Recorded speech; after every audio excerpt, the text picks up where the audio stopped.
श्री स्वामी समर्थ सगळ्यांना. तर हे आहे गोकर्णीचं वेल. इथं बघा 4-5 फुलं लागलेली आहेत.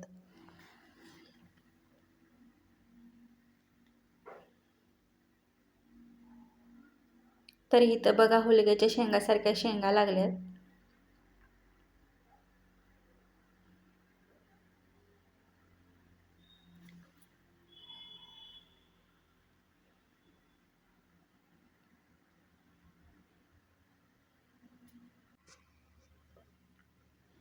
तर हे आहे ब्रह्मकमळाचं पान, ॲलोवेरा आणि हे कांद्यासारखं झाड दिसते ना, ह्याला पण फुले लागतात.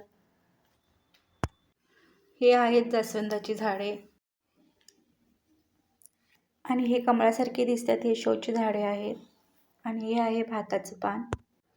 हे पान भातामध्ये घातलं तर बासमती तांदळासारखा वास येतो. हे पान भातामध्ये, कढीमध्ये, वरणामध्ये सुद्धा तुम्ही घालू शकता.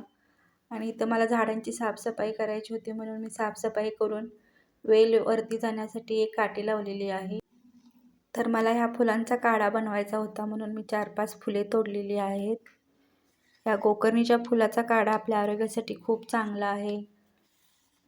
अशक्तपणा वाटत असेल, डोळे जळजळत असतील आणि केस गळतीवर सुद्धा हा काढा खूप चांगला आहे.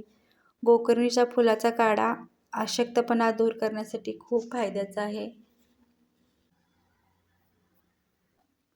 तर या छोट्या कुंड्यातनी सुद्धा मी गोकर्णी बिया टाकलेल्या आहेत आणि हे पांढऱ्या फुलांचे बिया आहेत. तर बघू शकता इथं तुम्ही काढा बनवलेला.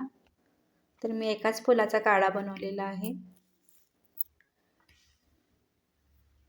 एकदम शाईसारखा हा कलर येतो. तर कसा वाटला व्हिडिओ नक्की सांगा.